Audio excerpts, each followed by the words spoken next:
Wow, काय perfect टाइमला आलो होतो आम्ही, परफेक्ट टाइम.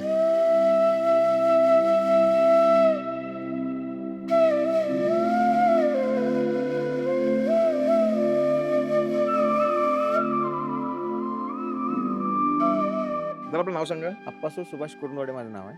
दादा आपलं हे काय म्हणतो सांगा इन्फॉर्मेशन मला. तर याला विरगळ म्हणतात त्याला. हा, युद्ध चालू आहे आता जे स्टोरी बोट टाईप आहे बघ. हा जो भाग आहे हा. हा ते युद्ध चालू आहे असं त्यांनी दाखवलेलं आहे. आणि युद्ध झाल्यानंतर त्या युद्धामध्ये त्यांना मरण येतं. मरण आल्यानंतर त्यांना स्वर्गामध्ये 2 अप्सरा घेऊन जात आहेत.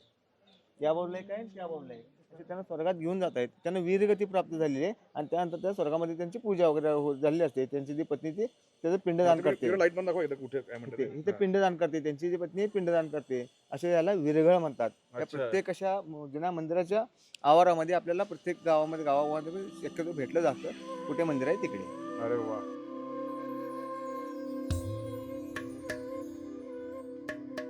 हे दिसतंय का, ते स्वर्ग मंडप म्हणते त्याला. स्वर्ग मंडप. हा स्वर्ग मंडप हा आदिवासी असं ओपनच आहे. ओपनच आहे. हा कार्तिक पौर्णिमेच्या कार्तिक दिवशी. कोणाचा फोटो. तुम्ही वरच्या मूर्त्या बघा, वरच्या सगळ्या ह्या दिसतात का, ह्या दिशा देवता आहे, त्या दिशा देवता सगळ्या अच्छा, ह्या सगळ्या दिसतात का. हे घोड्यावर बसला म्हणतात त्या हा. की ह्या दिशा देवता ते एक नंदी एक बैलावरती घोड्यावरती आहे. तो महादेव तिकडं हा भग्न झालेली मूर्ती आहे. हा त्याच्या मागे तुम्ही बघा, त्या मूर्तीच्या मागे पण तुम्हाला हे दिसेल. मूर्तीच्या हा मागे backside बॅकसाइड ला. मूर्ती आहे. हा हा. पण हे प्रत्येक वेगवेगळ्या वाहनांवरती बसलेत. हा, तो प्रत्येक तो देवाचं- मोरावर बसलाय. हा. तो इकडे मोरावर बसलाय. कार्तिक स्वामी एक माणसाच्या अंगावर बसलो बघ. कार्तिक स्वामी, इकडं महादेव, इकडं घोड्यावरून आलेले देव, इकडून हे आहे पूर्ण. ह्या मंदिराचं वैशिष्ट्य काय, ह्या मंदिरात शिवाजवळ नंदीच नाही. असं रेअरेस्ट मंदिर आहे भारतातलं आपल्या, की इथं नंदी नाही. त्याची पण एक पौराणिक कथा आहे. नमस्कार दादा, नमस्कार. आपलं नाव सांगा ना. तर माझं नाव ओम गुरव. मी इथलाच आहे आणि कोपेश्वर मंदिराचा पुजारी सुद्धा. अरे दादा हे कोपेश्वर मंदिर काय आहे. तर स्पिरिच्युअली गोष्टीनं बघायला गेला तर महत्वाच्या ते 3 गोष्टी आहेत. हा. पहिलं तर महत्वाचं वैशिष्ट्य असं आहे, शिवाचं मंदिर असून सुद्धा इथे नंदी नाहीये. म्हणजे खूप कमी मंदिर असं आपल्याला पाहायला भेटतात. हा. म्हणजे शिव आहेत पण त्यांच्या समोर नंदी नाहीये. बरोबर. हो. दुसरं तर एक वैशिष्ट्य असं की आतमध्ये गाभाऱ्यामध्ये पाहिला तर ह्या मंदिराचा जो गाभारा आहे त्याला जगातला सर्वोत्कृष्ट गाभारा मानला जातो. का असं. तर कारण असं आहे त्याचं, एकाच गाभाऱ्यामध्ये 2 पिंडी आहेत. हो. आणि महत्वाची गोष्ट अशी की त्या दोन्ही पिंडी ज्या आहेत ते शिवांच्या नाही आहेत. तर एक पिंड शिवांची आहे, दुसरी विष्णूंची आहे. पण का असं म्हणजे त्याचं कारण. त्याच्या मागं एक स्टोरी आहे ती दक्ष प्रजापतींची. दक्ष प्रजापती म्हणजे सतीचे वडील, शंकरांचे सासरे होते. अच्छा. त्यांनी पुत्र कामिष्टीचा यज्ञ मांडला. इकडे येडूर नावाचं गाव आहे तिथे. हा. मग सगळ्यांना बोलवलं, फक्त ते शिवांना इन्व्हाइट करत नाहीत. पण सती हट्ट धरते. तिच्या हट्टाखातीर शिव तिला नंदी सोबत तिकडे पाठवतात. म्हणून या मंदिरामध्ये नंदी नाहीये. इथला अच्छा. नंदी तुम्हाला आजही तिकडे पाहायला भेटतो. ओके. त्या नंदीचं फेसिंग इकडे आहे. आणि ओ. आतमध्ये गाभाऱ्यामध्ये पाहिला तर असं एक वैशिष्ट्य परत मानलं जातं की इथले जे शिव आहेत ते साऊथ फेसिंग आहेत, दक्षिणमुखी आहेत. नॉर्मली ते पूर्वेला बघत असतात पण इकडे फक्त दक्षिणेला लक्षात बघतात बघतात. कारण ते सती तिकडे होती सती म्हणून. तिकडे गेली, येडूर तिकडे आहे ना. ओ. मग तिकडे गेल्यानंतर तिचे आई वडील अपमान करतात, शिवांचा अपमान होतो, तो तिला सहन होत नाही, ती यज्ञामध्ये आहुती जाते, म्हणजे सती गेली असं आपण म्हणतो. पण ज्यावेळी ही गोष्ट शिवांना कळते तेव्हा त्यांना प्रचंड राग येतो. असं म्हणतात की ते कोपलेत, अच्छा. म्हणून त्यांचं नाव पडलं कोपलेश्वर कोपेश्वर. अच्छा. आणि त्यांना शांत करायला त्यांच्या समोर विष्णू विराजमान झाले, म्हणून त्यांचं नाव आहे थोपेश्वर किंवा धोपेश्वर.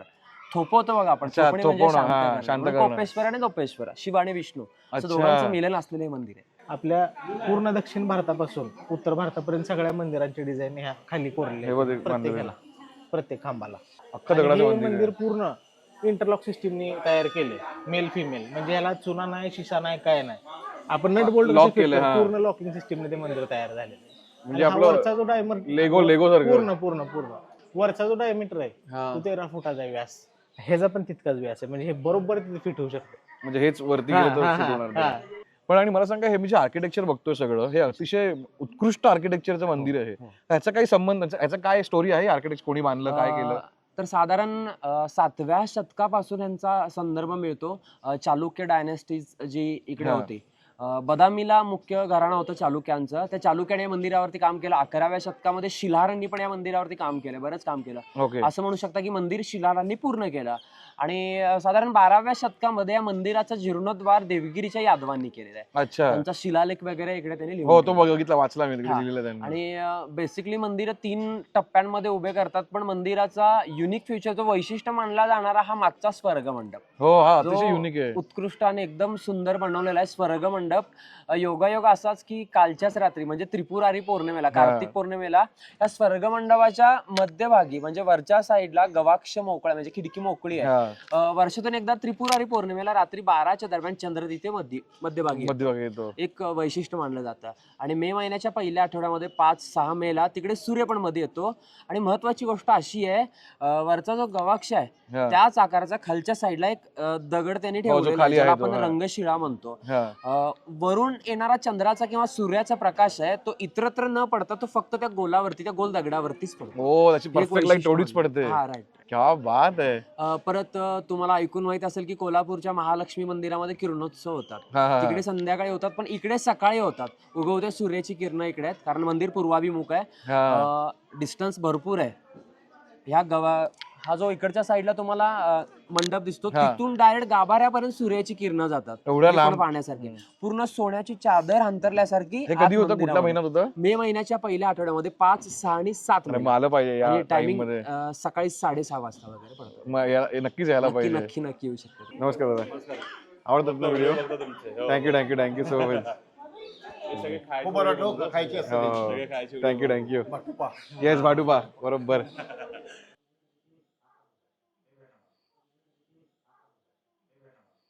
हे बघ ना, हे पण वॉल पण कसले आहेत. एंट्रन्स बघा, एंट्रन्स प्रत्येक गोष्टीमध्ये काम केलेलं आहे.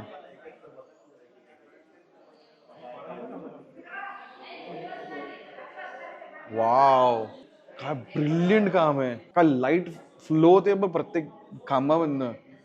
म्हणजे मला बिलीव्ह होत नाहीये की माझ्या आयुष्यात मी इतक्या वेळा कोल्हापूरला येऊन गेलोय, पण मी इथे येऊन नाही गेलोय. आणि एवढं सुंदर कला, म्हणजे असं सिमिलर मला कुठे जाणवतं माहितीये. एवढं सुंदर काम नाहीये, पण आपल्या जो हे आहे ना अंबरनाथ, तिकडे एक शिवकालीन मंदिर आहे. त्या मंदिराचं पण जे स्ट्रक्चर आहे ते सिमिलर काइंड ऑफ आहे. एवढं डिटेल काम नाहीये, पण हीच फिलिंग आहे तिथे पण पूर्ण. त्याला पण वरती डोम नाहीये. ह्याला ब्लॅक बेसॉल्ट दगड म्हणतात. ह्याला ब्लॅक बेसॉल्ट दगड. हा काम आहे ना मूर्ती वरती. हा, पंचगंगा नदीची सबरीवर आहे भोगावती, त्या नदीतून मिळालेला दगड आहे. हे बघ, एवढ्या जवळ जाऊन बघणं हे पॉसिबलच नाही बाकी कुठे. एवढ्या जवळ पण जाऊन, आणि ह्याच्यावरच तुम्ही नक्षीकाम बघू शकता. पायात हे वाहन पैंजणाचं सुद्धा बघा, हे बघ ना, पाय बघ ना. डिटेल. प्रत्येक मंदिरामध्ये आपण जर विष्णूंच्या मंदिरामध्ये गेलात की असे 2 द्वारपाल असतात. शिव मंदिरामध्ये गेलात तर युजली कोणत्या मंदिरामध्ये असतं, कोणत्या मंदिरात नसतं. बरोबर. पण या मंदिरामध्ये सुद्धा असे 2 द्वारपाल होते. या बाजूला एक आहेत आणि त्या बाजूला एक होते. अच्छा. आता होते काय म्हणतोय तर ते मुघलांच्या काळामध्ये वगैरे नष्ट झालेला असावा म्हणून तो त्या ठिकाणी त्या दक्षिण दरवाजाच्या बाहेरच्या साईडला दोन्ही बाजूला ते ठेवण्यात आलेलं आहे की एका बाजूला त्यांचे बॉडी आहे आणि एका बाजूला पाय आहे. अच्छा, असे 2 भागामध्ये विखुरून आहेत तिकडे. बाहेर ठेवले तर असे 2 द्वारपाल होते. जय आणि विजय हे विष्णूंचे द्वारपाल होते. त्याच पद्धतीने हे शैव द्वारपाल आहेत. शैव म्हणजे शंकरांचे द्वारपाल. आता हे शंकरांचे द्वारपाल आहेत कशावरून ओळखायचं कसं की हे शंकरांचेच आहेत, तर ते ना त्यांच्या माथ्यावरती नेहमी तिकडे कवटाधारी असतात. दिसतात का कवट्यात बघ वरती? तर ते मानवी कवटाधारी असतात, पहिली गोष्ट. दुसरी गोष्ट ना, त्यांनी त्यांच्या डोक्यावरती त्यांनी किरीट किंवा मुकुट परिधान केलं असं आपल्याला वाटत असेल, पण ते किरीट किंवा मुकुट बिलकुल नाही आहेत. त्या त्यांच्या जटा आहेत आणि त्या जटा त्यांनी आपल्या अलंकाराने अलंकृत केलेल्या आहेत. हे झाले 2 झाले. तिसरी गोष्ट ना, ते त्यांच्या उजव्या बाहुबंदामध्ये ते रुद्राक्ष परिधान करत होते. दिसतं आपल्याला आजही देखील आपण 2 त्या 3 बोटांनी त्याला स्पर्श करून पाहिला तर त्याला रुद्राक्षाचं फिलिंग येतं आपल्या बोटांना. हे बघ, त्याला एवढं अप्रतिम असे structure बनवलेलं आहे. टेक्स्चर हे बघ. आता शैव द्वारपाल म्हटलं की नाग आलाच पाहिजे. बरोबर. आता तोच त्याच पद्धतीने त्यांच्या डाव्या बाहुबंदामध्ये इकडे सर्पधारी होते. त्या सापाचा पुढे जाऊन ना, तिकडे जाऊन तो त्या फणा वगैरे खुललेला असणार, पण तो फणा वगैरे नष्ट झालेला आहे. पण त्याच सापाचा जर शेपूट दाखवलं ना तर आपल्याला हुबेहूब दिसतो, जे की इकडे आपल्याला खाली क्लिअरली दिसतो. त्यांच्या अंगावरती जर पाहिला त्यांचे जे डॉट्स आहेत अप्रतिम असे बनवलेले आहेत. आणि त्याच सापाला ना त्याच्या पोटाकडचा एक भाग असतो व्हाईट कलरचा, पांढऱ्या कलरचा, ज्याला की असे लेअर असतात. ते सापाला ग्रिप पकडण्यासाठी जे टायरीला बटन असतात त्या पद्धतीने तो ग्रिप सुद्धा असा उलटा बोट करून फिरवला ना आपल्या लक्षात येतं की हे बघ, हे टेक्स्चर वेगळं आहे आणि हे टेक्स्चर वेगळं आहे. वेगळं. तो फणा केल्यानंतर जो हा वाला पाड येतो तो, बरोबर तो. तर त्यानंतर हा वन पीस आहे, सिंगल स्टोन आहे, एका दगडात बनवलेली कलाकृती आहे. आणि इथे जर खाली पाहिलात एक इकडे खड्डा दिसेल आपल्याला, हा दिसतो सर? हो, हा हो. जो खड्डा आहे, हा खड्डा म्हणजे तो इंटरलॉक सिस्टीमचा फिमेल पार्ट आहे. आणि ह्याच मूर्तीच्या पायाखाली एक असा मेल पार्ट असतो जो की तो त्यामध्ये प्रॉपर असा फिक्स होऊन अच्छा. त्या इंटरलॉक सिस्टीमच्या पार्ट वरती तो मूर्ती उभी आहे. हो, मग ह्याच्यात अडकवली लिटरली अडकवलेली लेगो आहे. सारखी. हा लेगो सारखी पझल म्हणतो ना आपण. असं ते लेगो हा, करतात ना ते. yes, yes, त्या टाईपने बनवण्यात आलेली आहे. आणि हे वन पीस आहे, सिंगल स्टोन दगड आहे. आता त्याच पद्धतीने जर मी जर थांबलो तर माझा मी जर पाय असा केला तर माझा गुडघा कुठे जाणार, बरोबर ह्या पोजला. बरोबर. इकडे जर पाहिलात की गुडघा इकडे दाखवलेला आहे. म्हणजे असं नाही की कलाकाराला दिसलं दगड की घेतला छन्नी आणि घेतली हातोडी, असं नाही. तर त्याच्यावरती प्रॉपर त्याच्यावरती अभ्यास करून त्यानंतर ते त्या मूर्ती त्या दगडावरती त्या पाषाणावरती ते कलाकृती करायची. कलाकृती करतात. मी खरं सांगतो, ज्या मूर्तीने जेव्हा असा हात लावतो ना तेव्हा असं वाटतं की त्या काळाला हात लावतो आपण. तरी काही क्रूर लोकांनी त्याचं हात बी तोडलेत. औरंगजेबाने हल्ला केलाच होता ना या मंदिरावर, त्याचे तसे फरमान सापडलेले की ह्या मंदिर उद्ध्वस्त करून टाका म्हणून. काय यार, तुम्ही बाकी गोष्टी करा, मंदिर का कलेची का वाट लावता यार? एवढं जवळून कधी या मूर्त्या बघितल्याच नव्हत्या. तिचं कपड्यांचं हे बघ ना, ड्रेपरी विपरी प्रॉपर काव केलं. पोट बघ, म्हणजे सुंदरता असलं पाहिजे ना, ती दाखवली पण कसं छान. अमेझिंग यार. आणि हे त्याच्यात म्हणजे हे अख्खं कोरलेलं आहे रे, असं नाही की हे ठेवून जॉईन केलंय. दगडात कोरलेले. हे दगडात म्हणजे हा एकच खांब आहे, एका खांब मध्ये कोरलेलं आहे हे. तर ही जी आहे ना, याला म्हटलं जातं चंद्रशिळा. चंद्रशिला. चंद्रशिळा म्हणतात त्याला. आता चंद्रशिळा म्हणजे काय असतं, आता इथून पाहिलात तर इथून ते इथं पण मगराचं मुख आहे. इथं पण दिसतो आपल्याला, हा इथून ते इथं पण मगराचं मुख आहे. पण त्याच मगराला हाफ बॉडी मगराचा आहे, हाफ बॉडी पाहिला तर मोराचा पिसारा त्याला शिपूट आहे. हा आणि इकडे ना पाहिला तर मगरानं असं तोंड उघडलेलं आहे, दिसतो? हो हो हो. आणि त्याचे मगराचे दात वगैरे क्लिअरली दाखवलेले आहेत. आणि त्याच मगराच्या तोंडातून आलेले कमळाचं एक फुल आहे आणि त्या फुलातून 3 शंख उमललेत असं त्या कलाकाराला दाखवायचं आहे. सेम पॅटर्न त्या साईडला सुद्धा आहे, मध्ये सुंदर कलाकृती आहे. आणि ही वन पीस आहे, सिंगल स्टोन, एका दगडात बनवलेली ही कलाकृती आहे. आता ही जी कलाकृती आहे याला म्हटलं जातं चंद्रशिळा. चंद्रशिळा म्हणजे काय असतं, हल्ली आपण आपल्या फ्लॅटच्या समोर वगैरे फ्रंट जो डोर असतो त्या फ्रंट डोअरच्या समोर रोज उठून आपण रांगोळी वगैरे नाही बनवत. बरोबर. तर तिकडे काय असतं, एक मार्केटमध्ये स्टिकर मिळतो, हो. तो स्टिकर वरून आपण चिटकून टाकतो. बरोबर. ती झाली आपली परमनंट रांगोळी. त्याच पद्धतीची पूर्वीची परमनंट रांगोळी म्हणजे ही चंद्रशिळा. वाव. इकडे दिसते ही मूर्ती. हो. आता अशा ना 6 मूर्ती होत्या, त्या साईडला 3 आणि या साईडला 3 असे 6 मूर्ती आहेत. हा पण त्या साई मूर्तींच्या हातामध्ये ना काहीतरी फळे घेऊन थांबलेले होते, पण त्यापैकी 5 डिस्ट्रॉय झालेत, मोडतोड झाले. एक आपल्याला आता तिकडे पाहायला मिळतो. तर यांच्या हातामध्ये ना काही फळे आहेत. तर हे आंबे आहेत. आंब्याचा अच्छा, रस. आंबे आहेत. हा आणि ते इथे कोल्हापूरमध्ये. हा तर हे आंबे आहेत. रत्नागिरीचा आपला कोकणचा फाडाच येतो, त्यामुळे इकडे आंब्यांचा त्यांनी दाखवलं असतील कदाचित. तर नाही, इकडे हे आंबे आहेत. आता हे आंबे कच्चे आहेत की पिकलेले आहेत, काही सांगू शकाल? तर सर हे कच्चे आहेत. कशावरून कच्चे आहेत? तर ते घोस हा कच्च्या आंब्यांचाच असतो, पिकलेल्या आंब्याचा नसतो. फर्स्ट ना. सेकंड, आपण जेव्हा पाहतो ना 80 ते 90% पिकलेला आंबा जेव्हा झाडावरती लटकत असतो तो येलो साईड मध्ये पिवळा धमक झालेला असतो. पण त्या पिवळा धमक झालेल्या आंब्याच्या पाठीमागे त्याचे जे देठ असतं ते कमीत कमी 7 ते 8 इंचापर्यंत लांबच्या लांब देठच असतं, त्याला लागलीच पानं नसतात. बरोबर. पण या ठिकाणी जर पाहिलात एक पान दाखवलेलं आहे, हा कच्च्या कैऱ्यांनाच लागलीच पानं असतात, हे जे की ते क्लिअरली दिसतं. आणि त्या जे 2 आंबे आहेत त्या आंब्यांचे देठ वगैरे पाहिला तर ते 3D मध्ये बनवलेलं दिसतं. हे बघ, गॅप बघ त्याच्यात. त्याच्याहून हाईट पाहिजे म्हणला ना सर, तर या सभा मंडप म्हणजे ह्या अंतराळामधला हा जो भाग आहे आपण जे माहिती घेत आहे तिथला अंतराळ म्हटलं जातं. अंतराळ म्हणतात. अंतराळ म्हणतात. आता ह्या इथं ना एक महिला लांब नख ठेवायची एक फॅशन आहे बघा सध्या हल्ली हो, आजकाल नेल पॉलिश साठी. नेल पॉलिशसाठी जे लांब नख ठेवतात, इथे जर पाहिलात इकडे लांब नख ठेवायची जी फॅशन होती ती 6व्या शतकात सुद्धा होती. हे बघ, इथे पण इथे पण आहे. नख दिसतात पण ती. आता ना लांब नख ठेवल्यानंतर ना लांब नख इथून ते इथपर्यंत लांब नख ठेवल्यानंतर त्याला पुढे सुद्धा एक शेप दिला जातो आणि आपल्या बॉडीमध्ये सुद्धा एक शेप देतात. तो जो शेप देण्याचा जो प्रकार आहे त्या ब्युटी पार्लर मध्ये त्याला नेल आर्ट म्हटलं जातं. तो नेल आर्ट केल्याप्रमाणे इकडे नख कोरण्यात आले. हे बघ ना, आपलं नख आणि आपली जी त्वचा असते ज्या ठिकाणी टच होते त्या टच होणारा जो भाग असतो त्या ठिकाणी एक 50% स्किन हे ते 50% ट्रान्सपरंट असा एक लेअर असतो, त्याला म्हटलं जातं क्युटिकल. तो क्युटिकल सुद्धा बनवण्यात आलं इकडे. एवढे बारीक कार्विंग आहे. क्रेझी लेवल रे. त्यानंतर हे तोडे तेव्हा देखील फॅशन होती, आता सुद्धा आहे. हाईट म्हटलं ना सर इकडे थंब रिंग दिसते का आपल्याला? हो थंब रिंग इथे Thumb ring. इथे पण एक रिंग आहे. ना ती ही जे रिंग जनरली आहेच, हा, पण पण thumb ring, हा. थंब रिंग लिटरली 4 वर्षापासून ती फॅशन चालू आहे. त्याच्याहून पूर्वी 6व्या-7व्या शतकात सुद्धा होती. तर मला सांगायचा उद्देश काय आहे, आपण म्हणतोय का फॅशन इज ऑलवेज रिपीट किंवा हिस्ट्री इज ऑलवेज रिपीट आपण म्हणतोय, हो. तिकडे सर्व आपल्याला पाहायला मिळतं. अरे म्हणजे फॅशन सर्कल आहे. इथे परत परत येत असतं. हे बघ थंब रिंग आहे रे इथे. इथे पण नेल बघ दिसतो तुला, हे बघ नख पण दाखवलंय, हे बघ. तर सर्वात हाईट म्हटला तर ही जे सर्व फॅशन करतात, हे सर्व फॅशन करतात ते महिला करतात, बरोबर. पण हे मेल आहेत. हा मी विचारणार होतो.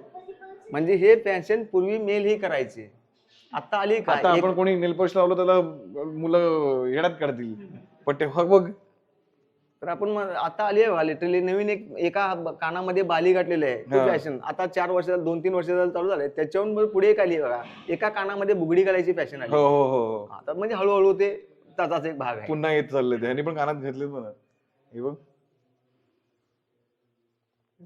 सुंदर.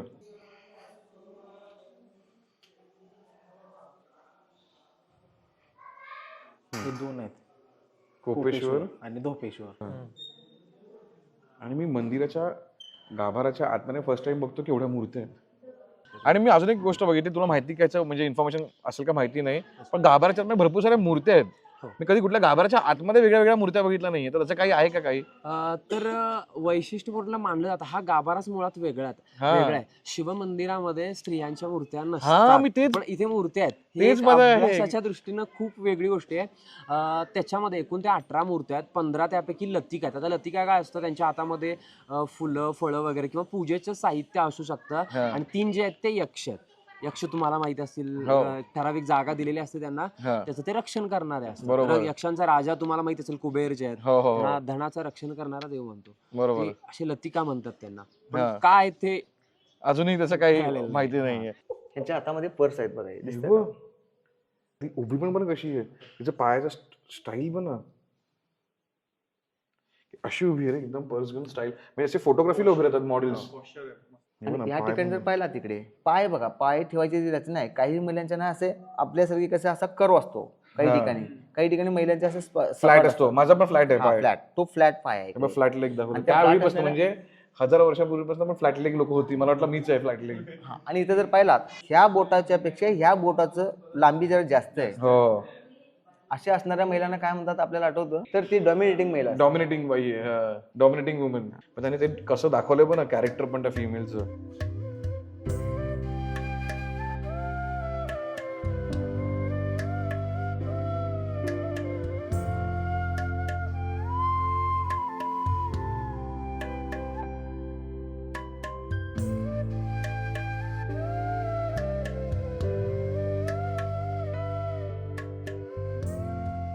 तर लक्ष द्या इकडे, तर ही जी जागा आहे ना, ही जी मूर्ती आहे, असा एक फेस दिसतो, ड्रॅगन दिसतो, ड्रॅगन किंवा सिंहासारखं दिसतो ना, तर त्याला कीर्तिमुख म्हटलं जातं. तर त्या कीर्तिमुखाबद्दल मी आपल्याला थोड्या वेळाने सांगेन. पण हे कीर्तिमुखाचे 2 सुळे दात दाखवले आहेत. या बाजूला एक आहे आणि या बाजूला असा राऊंड मध्ये 2 शिला म्हणजे त्यांचे सुळे दात दाखवलेले आहेत. आणि त्याच्यापैकी तो त्यांचा उजवा आणि आपल्या डाव्या साईडला जो म्हणजे हा हे आहे सुळे दात आहेत ना, त्या सुळे दातामध्ये इकडे विष्णू दाखवलेले आहेत.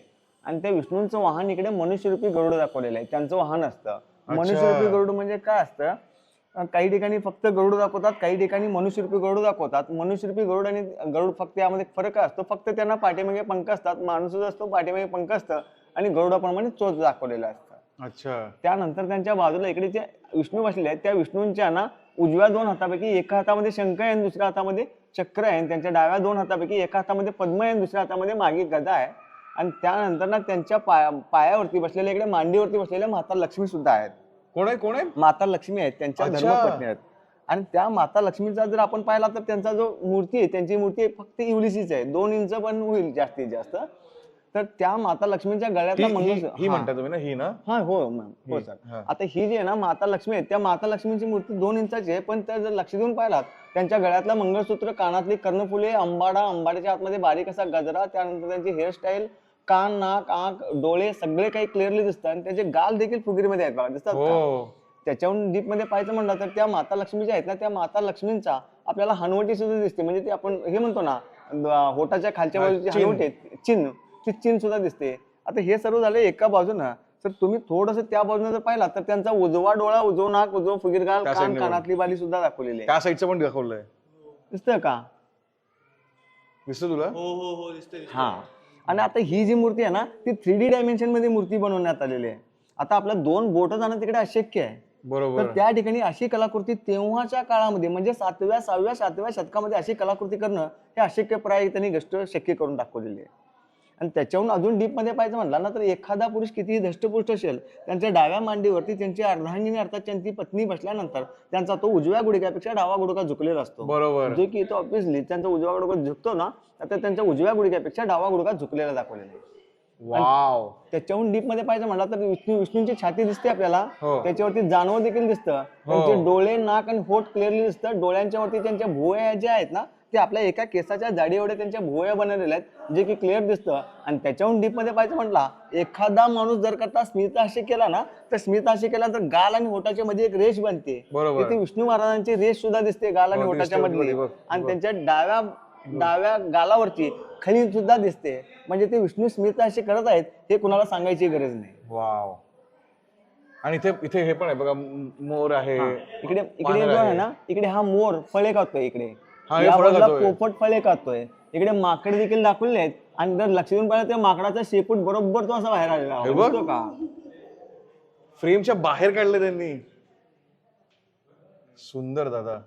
आता इकडे ना पाहिलात की हे कीर्तिमुख आहे. मी आपल्याला तिकडे दाखवलं होतो ना. हा, same तसंच आहे. हा. त्यांच्या दोन सुळे दोन जात सुळे होते. आलेले, त्या हा. एकामध्ये विष्णू आणि माता लक्ष्मी होते आणि एका सुळे जातामध्ये त्यांचे वाहन होतं गरुड, मनुष्यरूपी गरुड होतं. तर ते हे कीर्तिमुख आहे. आता हे कीर्तिमुख इथला कीर्तिमुख जो आहे ना हा नरसिंह स्वरूपातला कीर्तिमुख आहे.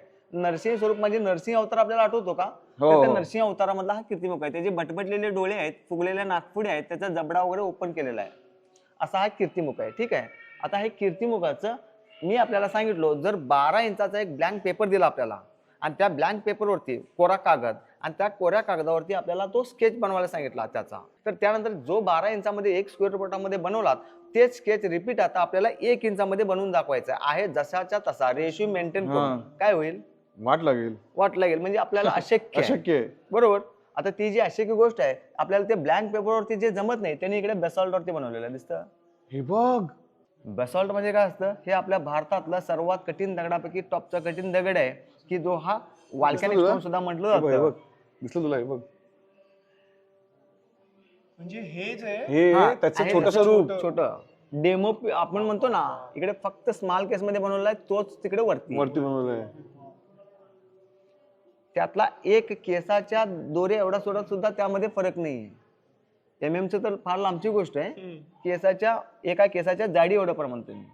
आता एक कीर्तिमुखाबद्दल सांगतो आपल्याला. कीर्तिमुख म्हणजे काय असतं? एक छोटीशी कहाणी आहे. कीर्तिमुख म्हणजे एक कीर्तिसूर नावाचा एक राक्षस असतो. त्या राक्षसाला ना एक श्राप असतो. काय श्राप असतो की तो कितीही पोटाला खाल्ला तरी त्याची पोटाची भूक नाही संपणार असा त्याला श्राप असतो. असा श्राप असल्या कारणानं तो काय करतो, एके दिवशी या सृष्टीतील जे काही नजरेसमोर दिसतं तो सर्व काही तो ग्रहण करतो म्हणजे खाऊन टाकतो. एवढं सर्व काही खाऊन देखील त्याची पोटाची भूक न थांबल्यामुळे त्याची बुद्धी चालायची बंद होते. मग तो काय करतो, आपली स्वतःची बॉडी इथं पण खाऊन टाकतो. अच्छा. आपली स्वतःची बॉडी तर पण खाऊन देखील त्याची पोटाची भूक न थांबल्यामुळे मग त्याचं मुख फक्त राहिलेलं असतं. मग तो मुख तेवढंच घेऊन तो शंकरांच्याकडे जातो आणि शंकरांच्याकडे गेल्यानंतर शंकरांना त्यांच्यावरती दया येते. का दया येते? तर तो दिलेला श्राप तो शंकरांनी त्यांना दिलेला असतं, त्यामुळे त्यांना दया येते आणि दया आल्यानंतर शंकर त्यांना एक उशाप देतात. उशाप म्हणजे दिलेला श्राप वापस घेता येत नसतो म्हणून ते त्यांना एक उशाप देतात. काय म्हणून उशाप देतात की जिथे जिथे माझी मंदिरं आहेत त्या मंदिराच्या अग्रस्थानी, अग्र म्हणजे तो फ्रंट डोर दिसतो आपल्याला, त्या डोरच्या वरच्या बाजूला तिथे आपल्याला स्थान असेल. अच्छा. म्हणून दरवेळी प्रत्येक शंकर मंदिराच्या वरती वरच्या बाजूला तो तिथे दिसतो स्थान. तुला. हा, तर त्या ठिकाणी स्थान असेल आणि त्या स्थानावरती आपल्याला पोटाला कधीही कमी पडणार नाही असं ते त्यांना आशीर्वाद देऊन ते स्थान दिलेलं असतं. येणाऱ्या भक्तांचं पाप खाण्यासाठी त्याने तिकडे बसवलेलं असतं. पाप खातो सगळ्यांची. शिव म्हणजे मोक्ष, शिव म्हणजे मोक्ष आणि त्यांच्या दर्शनासाठी येणारा प्रत्येक भक्त हा पापमुक्त होऊन आतमध्ये आला पाहिजे आणि तो पापमुक्त होऊन आला पाहिजे असं त्या शंकरांच्या मंदिरामध्ये शिवांचं ते हे करून त्या ठिकाणी ते त्यांना स्थान दिलं असतं. म्हणजे येणाऱ्या भक्तांचं पाप कधी संपत नाही आणि ते कीर्तिसूर राक्षसाचं पोटी कधी भरत नाही असा सायकल चालू आहे. वाव, क्रेझी आहे रे ह्या गोष्टी. आता इथे ना आपल्याला इकडे दिसतं बघा, इकडे एक खाली मगर दिसतो. मगर आहे. हो मगराच्या पाठीवरती एक माकड दिसतो. हो त्या माकडाच्या डोक्यावरती एक झाड आहे. हो हो हो. काय आठवतं स्टोरी? मला माहिती आहे स्टोरी. एक्झॅक्टली. आता हे जी हे आहे ना हे मगर आहे आणि एक माकड असतो. त्या दोघांची आपसमध्ये मैत्री असते. तो जो माकड आहे ना तो रोज इथून गोड जांभळे तोडून त्या मगराला देत असे. त्यातील तो अर्धी पळे तो स्वतः खातो आणि अर्धी पळे त्याच्या बायकोला घेऊन जातो. रोज असे घेऊन गेल्यानंतर त्या मगराची बायको हट्ट धरते की रोज एवढे स्वादिष्ट फळे देणारा जो माकड आहे त्या माकडाचं काळीज म्हणजे हाट किती गोड असणार आणि मला ते खायचंय. आता बायको हट्ट धरल्यानंतर मगर ऐकलाच पाहिजे. तो मग काय करतो, मगर एके दिवशी त्या माकडाला फसून आपल्या पाठीवरती बसून घेऊन जात असतो. घेऊन जात असताना मध्ये रस्त्यात गेल्यानंतर सांगतो की तुझं काळीज माझ्या बायकोला खायचंय म्हणून मी तुला घेऊन चाललेलं आहे. तेव्हा तो विदिन सेकंड मध्ये माकड बोलतो, अरे वेड्या अगोदर बोलशील की नाही, आम्ही माकडं काळीज घेऊन नाही फिरत ना, तर झाडावरती लटकून आपण उड्या मारत फिरत असतो. अजूनही वेळ गेलेली नाही, आपण जाऊन घेऊन येऊ असं सांगतो. सांगितल्यानंतर तो मगर त्या माकडाला घेऊन परत त्या झाडाजवळ होतो आणि ते झाड आल्यानंतर तो माकड उडी मारून झाडावर चढतो, तो खाली उतरत नाही. तर यातून मोरल ऑफ द स्टोरी आपल्याला बोध काय मिळतो, तर माणसानं कुणावर किती विश्वास ठेवावा तितकाच विश्वास ठेवावा आणि शक्तीपेक्षा युक्ती श्रेष्ठ. खरं आता ह्या हे कथेतून शक्तीपेक्षा युक्तिश्रेष्ठ या कथेचं मेन तत्व आहे. तत्व आहे. तर ही जी स्टोरी आहे 1400 वर्षापूर्वी त्यांनी इकडे नमूद केली आहे. आजच्या डेटला आपण युट्यूब मध्ये सर्च मारलं तरी आपल्याला स्टोरी मिळते, म्हणजे किती जुनी आहे. थोडी ही खरंच हा जो पॉइंट आहे ना की ही पंचतंत्रातली स्टोरी मला वाटायची ही आता तर लिहिली गेली आहे. हा पण पंचतंत्र हे 1400 वर्षापूर्वीपासून सांगितले जाते. हे म्हणजे माइंड ओपनिंग आहे की एवढं जुनं पंचतंत्र आहे.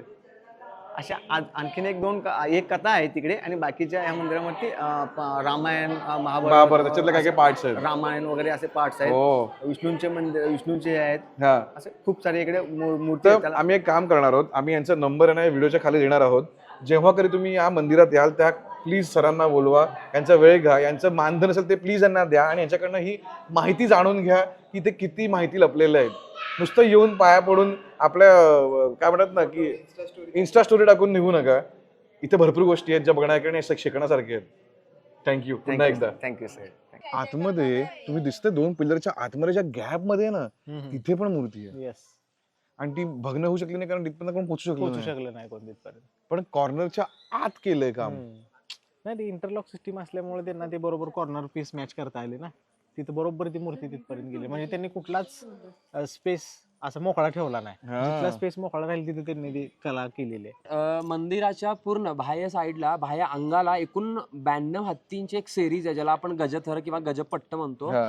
त्या 92 हत्तींना जर तुम्ही पाहिला त्यांच्यावरती जे ऑर्नामेंट्स आहेत प्रत्येक हत्तीवरती वेगळे तुम्हाला Different आहेत. राईट. आणि त्याच्या वरच्या साईडला जे देव दिसतात तुम्हाला किंवा हा. यक्ष वगैरे आहेत ते सगळे वेगवेगळे आहेत. हो आणि पाहायला गेला तर इकडे कोणताही ऑर्नामेंट किंवा कोणतीही मूर्ती रिपीट झालेली नाहीये. बरोबर. अशा भरपूर मूर्ती इकडे कोरलेल्या आहेत. पण मग इथे कोणी अजूनपर्यंत असं आलंय की पुरातत्व खात्याचे ज्यांनी याची काही इन्फॉर्मेशन काढली आहे, काही त्यांना माहिती मिळाली, असं काही झालंय का, कोणी करतंय का की ज्याच्याकडून सामान्य माणसाला कळेल की याचं काय महत्व आहे या मंदिराचं? नाही, तसं तर नाही झालं पण डॉक्युमेंटरी वगैरे करतात पण एएसआयच्या लोकांनी इकडे अजून तरी तसं काय केलेलं नाही. मला तेच वाटतं की एवढं सुंदर काहीतरी इथे आहे आणि कोणाला म्हणजे भरपूर कमी लोकांना माहिती असेल की इथे काय आहे एवढं सुंदर आणि याचं इन्फॉर्मेशन द्यायला पण कोणाकडे नाहीये की काय याची ऍक्च्युली हिस्ट्री आहे, काय याचं सिम्बॉलिझमचा काय अर्थ आहे ते आपल्याला अजून कळायची बाकी आहे. म्हणजे अजून विचार करा 1000 वर्ष जुनं मंदिर आहे पण अजून याचं गूढ उघडलेलं नाहीये. नक्कीच गव्हर्नमेंटच्या लोकांनी ह्याच्यावरती काम अजून काहीच केलेलं नाही. जे काही लोक करतात ते त्यांच्या अभ्यासासाठी इकडे येऊन काम करतात आणि ते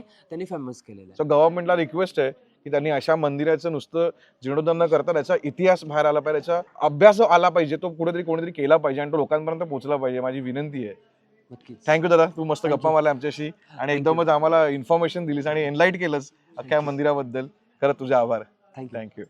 आणि मंदिरचं तुम्ही काम बघाल तेवढं सुंदर काम आहे याच्यावरती. पण जेव्हा आपण बघतो की इथे आता जे जीर्णोद्धार करतायत आणि जे काम चाललंय तर मला वाटत नाही मागे जे पण कोणी काम करतायत ते कोणी प्रोफेशनल आणि कामगार आहेत. विशेष म्हणजे हे मंदिर ASI कडे आहे. ASI कडे असून असा हलगर्जीपणा चालू आहे त्यांचा. म्हणजे ते ज्या दणादण तोडतायत म्हणजे मंदिर आधीच पडकळीस आलेलं हो. आहे, मोडकळीस आलेलं आहे. त्यात अजून घाव इतके जोरात हाणून ते आणि इतक्या जवळ मंदिर आहे. म्हणजे कुठेतरी आपल्याला त्याची काहीतरी एक सेन्सिटिव्हिटी असली पाहिजे की आपण कुठल्या गोष्टीवरती काम Professional करतो लोकं आणि अशा किती ठिकाणी. जुन्या गोष्टीवरती 1000 वर्ष जुनं मंदिर आहे आणि ते तुम्ही असं काम चाललंय एवढं बेधडक. हम्म.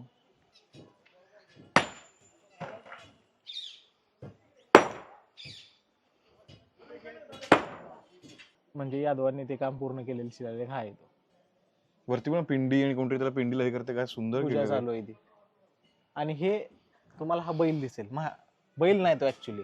इथं वासुर दिसेल तुम्हाला दूध हा पिताना. वासुदेव दिसतोय. हा. हो गाय आहे ती. हा, गाय आहे ती. इथं सड पण दिसते त्याची दूध पिताना त्याला. काय डिटेल मध्ये काम आहे ना. सूर्यचंद्र आरती करतोय याला कधी या सगळ्या मिश्रणात कधी अर्थ असणार. हम्म. अक्षर बघा किती त्या काळात हो ना. कुठली गोष्ट म्हणा की हा सिम्बॉल काय म्हणतो, हा सिम्बॉल काय म्हणतो, ह्याचा अर्थ काय, त्याचा अर्थ काय, हे सांगणार कोणतरी हवं होय होय होय.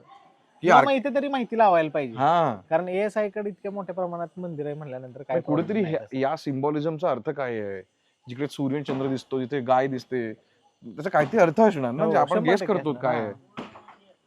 किंवा नाही मूर्ती यार. तर हा आजचा एपिसोड आमचा इथेच संपत आहे.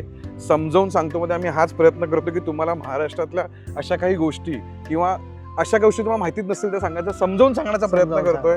आणि असा हा आमचा जो इनिशिएटिव्ह आहे तुम्हाला आवडला असेल तर प्लीज कमेंट करून सांगा. आणि तुम्हाला अजून कुठल्या गोष्टी समजावून घ्यायला आवडतील तेही कमेंट करून सांगा. आम्ही ऑलवेज रेडी आहोत तुमच्या काय म्हणतात ना सजेशन्स वरती लगेच जाऊन अंमलबजावणी करण्यामध्ये. येस. चला बाय बाय.